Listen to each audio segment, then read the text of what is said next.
Hello everyone, welcome back to our channel. In today's video, I'm going to show you how to back up WhatsApp chat easily. So let's get started.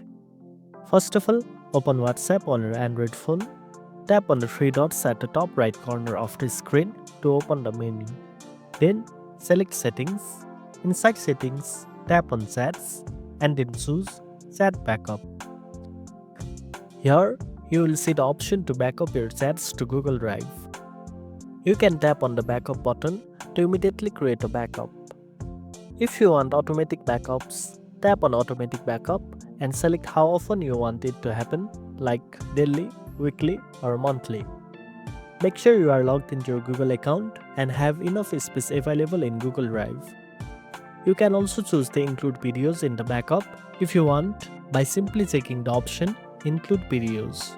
Once you set everything, WhatsApp will automatically back up your chats based on your chosen settings. And that's it. Now you know how to back up WhatsApp chat. If you found this video helpful, don't forget to like, share and subscribe for more tech tips. Thanks for watching and I'll see you in the next one.